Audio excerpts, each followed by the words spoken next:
This is why I can never record videos outside, because planes. Hello everyone, welcome to my channel. Holy fuck, we have 10,000 people watching this channel. I'm a straight white woman with a platform, which I'm very grateful for, but at the same time, I think that a lot of online content is lacking diversity. So before I get into this video, I wanted to mention 5 people of wildly different demographics than just a straight white woman, because I feel like we are way too hyped on the internet, so I'm just gonna go ahead. Language Bae, who is a black woman from the United States. She does awesome content on Instagram and YouTube to, inspire more black girls to get into languages. Definitely Wanderlust. She's a Mexican-American deaf woman who has traveled to so many different places, and she shares content about ASL, deaf activism, but also, through the lens of seeing so many different cool places. And what I really love about her profile is she's totally shed the idea that oh, deaf people can't travel, or deaf people can't do this. My friend Prachi, who has lived half of her life in India, pretty much half of her life in America, she doesn't really have anything to do with languages or travel, but she's just super funny, and she's known me online through the internet since I had maybe 200 subscribers, so her and I are always supporting each other in these things. And lastly, Language with Chris. He's an online English teacher, and he does live streams all the time, which I always tune into because they're super interesting. And that is it. Let's get into the video. So I have compiled about 20 questions, more or less, all in different languages. We're going to touch on a lot of different topics, not just linguistic ones. So let's get started. ¿Qué le dirías a alguien que quiere convertirse en políglota? Primero tenemos que hablar de este concepto de convertirse en políglota, porque no creo que conozca a ninguna persona que se despertó un día y quedó, voy a aprender 10 idiomas ya. Yo no sé, para mí es un poco extraño cuando las personas me preguntan, ¿cuándo decidiste que querías ser políglota o algo así? Porque para mí fue un proceso bastante lento. Por ejemplo, en mi camino lingüístico, pues creo que comenzó a los 14 años, porque para mí en ese entonces nomás hablaba inglés y también español. Y yo estaba contenta con estos idiomas, pero cuando yo llegué a la prepa, yo tenía que tomar otras clases de idiomas y yo comencé a tomar clases de francés. Y después de 2 años comenzaron a ofrecer clases de alemán y yo comencé a aprender alemán nomás por interés personal. Y después de eso, yo tenía un novio brasileño y su familia hablaba portugués, así que quería aprender portugués. Y para mí fue como que algo muy, muy lento. Y yo creo que cuando una persona declara eso, como que en público, soy políglota, ya hay mucha presión, porque tienes que poner las banderitas en tu bio de Instagram y tienes que pues seguir con eso, y creo que en general hay mucha presión, así que el consejo es que yo comenzaría solo con uno y pues conoces el proceso, conoces más a ti mismo, pues aprendiendo cuál es la mejor manera de aprender y cosas así. A fin de cuentas, si te das cuenta de, pues no me gusta eso, no es para mí, está bien, porque no perdiste nada, no te prometiste que ibas a aprender 10 idiomas. Entonces, esto es mi consejo personal. Yo solo aprendo un cierto idioma cuando hay un propósito en mi vida, hay una razón, y creo que se debe pues entrar en esto con esa mentalidad. Si no están de acuerdo, está bien, no soy experta ni mucho menos, pero así lo veo yo. And hello! Next question, someone asked me, why don't you step out of your comfort zone and learn something like Arabic or Japanese? Well, actually, Romance languages are the minority of the languages that I speak, because I speak 2 Germanic languages, English and German. I've been learning Chinese this year. I know American Sign Language. And there happen to be 3 Romance languages, so I definitely wouldn't say it's a comfort zone. We have to shed this weird idea that it's like a polyglot, or anybody that learns languages has to be completely balanced or diverse in every single area, because honestly, I don't want to learn Japanese. I'm not interested in it at all, and that's okay. It's not like exercise where you have to work out every single part of your body.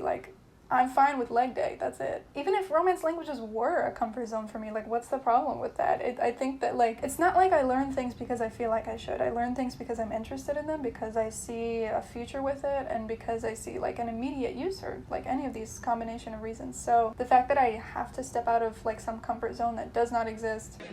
Let me ask the audience. Which is a good segue for our next question, which is, how did social media affect your language journey?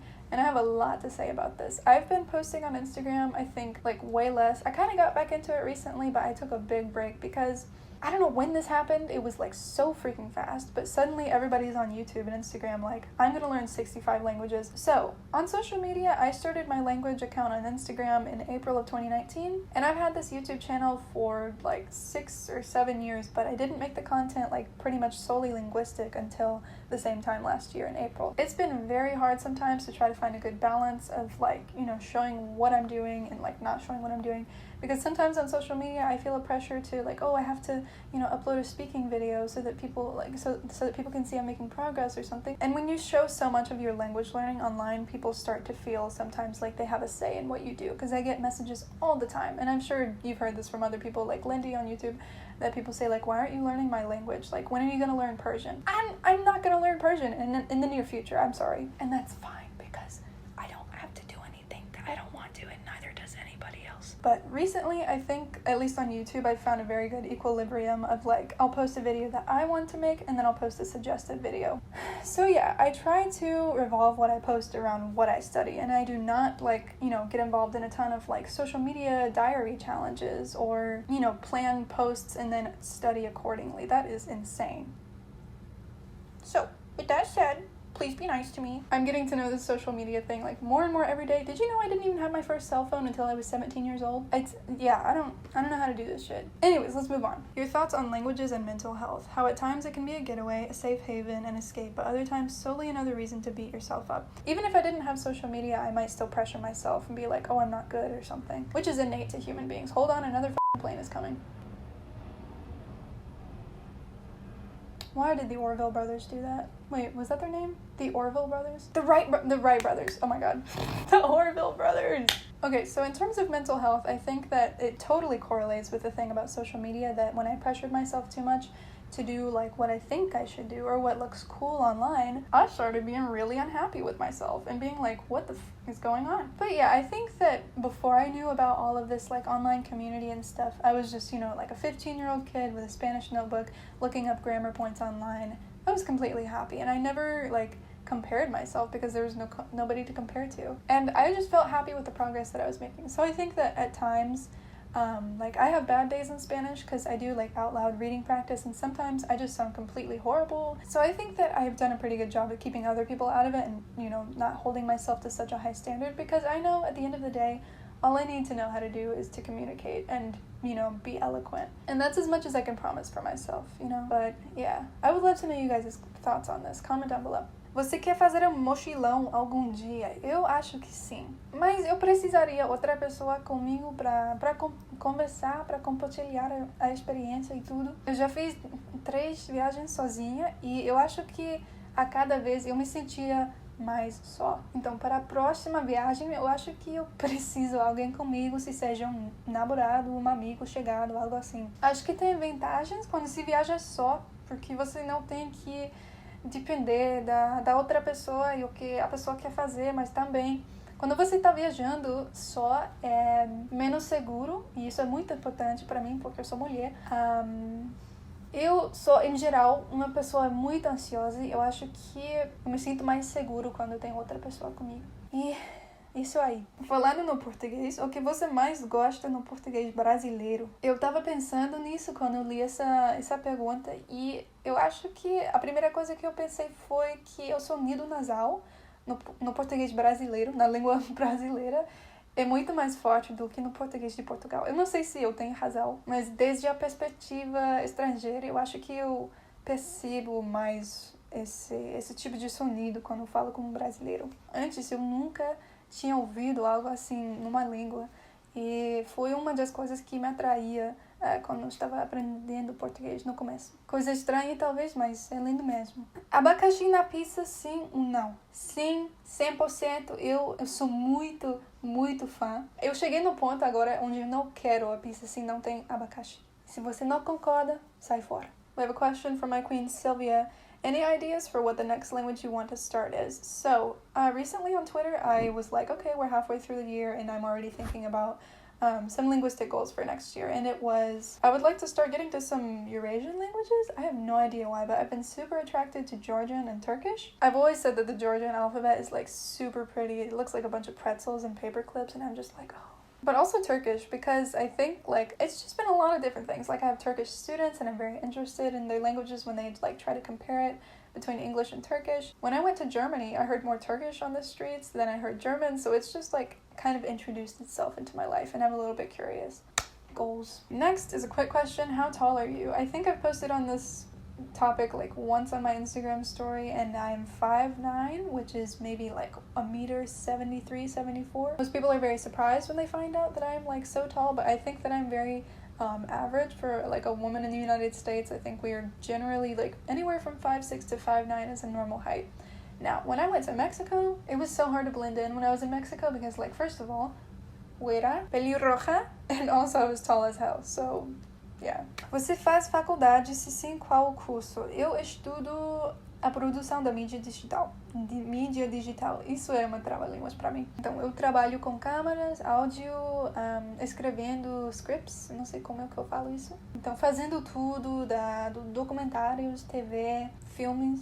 Então, acho que é muito integrado com o que eu faço aqui no YouTube. Faz sentido, né? Ok, alguien me preguntó cómo conocer gente nueva cuando estás viajando. Creo que tienes que quedarte en hostales, albergues con couchsurfing. Básicamente es un sitio donde puedes encontrar gente que te quieren hospedar gratis y es como un intercambio. Entonces yo recomiendo couchsurfing porque es gratis, pero también los hostales porque es muy fácil conocer gente nueva cuando, por ejemplo, vas en los pub crawls, yo no sé cómo se dice eso, y las actividades en general, porque creo que los hostales suelen tener muchas actividades y cosas que hacer, y también áreas comunes. Entonces la primera vez que yo me quedé, pues la segunda vez, en un hostal fue en Sevilla, en España, y yo conocí a un grupo de personas, éramos 10, y de todos los países como Italia, Australia, Cyprus, yo no sé si es el nombre del país, pero los Estados Unidos, Inglaterra y tantos países, y fue muy divertido estar siempre en este grupo porque hicimos yoga, cocinamos juntos y hicimos todo juntos, entonces fue muy divertido. Y también los hostales son mucho más baratos que los Airbnbs o hoteles, por ejemplo. Ja, gratuliere, danke. Wie anders ist deine Persönlichkeit, wenn du eine andere Sprache sprichst? Ich denke, dass es hängt davon ab, ob ich einen guten Niveau habe in der Sprache. Also in Deutsch bin ich ein bisschen weniger laut, aber es ist auch sehr gut, wenn die Muttersprachler sehr nett sind. Also mit Brasilianern fühle ich mich sehr offen und yeah. How much of a language do I need to know to say I'm bilingual? Interesting question, because if you want to avoid all of the annoyance of people being like, oh yeah, say something, then I guess I wouldn't go around saying that I'm bilingual, trilingual, whatever. But it depends on how you feel. So if you feel comfortable, if you think that like a good basic conversational level is bilingual, that's on you. If you think that it's only like, you know, complete fluency, you can call yourself bilingual, that's on you as well. If you don't care what other people think, it helps a whole lot. But I think I didn't really call myself bilingual until I was like at the end of high school. Actually, no, I was trilingual by then. No, I spoke like 4 languages by then. Okay, sorry. Okay, but for Spanish, let's just say that I didn't really claim that bilingualness until I was maybe like 16 or maybe like 15 or 16, and I started learning it when I was like 9 or 10. And that's how I see it. ¿Cuál es tu rinconcito favorito de la Ciudad de México? Creo que fue esta iglesia, no me acuerdo del nombre, pero lo encontré sin querer en algún rincón de Coyoacán, en la Ciudad de México. Y pues estaba andando y nomás lo encontré sin querer y había estas banderitas colgadas en los árboles cercanas y era como algo de la película Coco. Yo no sé si ustedes conocen o no. Y yo tomé una foto y hasta hoy es como que mi foto favorita que ya he tomado. Y pues sí, quiero volver y tener como que un picnic en la banca cercanas o algo así. Do you think it's actually useful to memorize a ton of vocab every day? Well, the fact that you kind of said a ton kind of gives off the feeling that you think it's not necessary or it's like too much, and I definitely agree. I think personally, like I cap it at 40 words a week. Like that is the most that I will like input into my flashcards on Quizlet. When I have lessons, of course, I'm like writing down words that I can't find, or like if my tutor introduces me to new words. In like conversation groups, I'm always writing down stuff that I don't know. So there's actually like in my notes section of my laptop, there's a ton of vocab, but I kind of just do it little by little And yeah, try not to overwhelm myself, because I think that I know some people that try to learn like 40 words a day. But just for me, I don't know if you guys have like some superpower abilities, but I think that you're gonna end up like at the end of the month not remembering. Maybe remembering like 20% of those if you studied that much vocab every single day. So I think that vocab is definitely like an accent point, and you should only really focus on vocab once you get to a high point in the level, in the language, because, you know, before that, you can always just find a different way to say something, or, you know, describe and find a word based on the stuff that you know. So for me, that's kind of what I'm doing now with Spanish. So I'm definitely, like I said,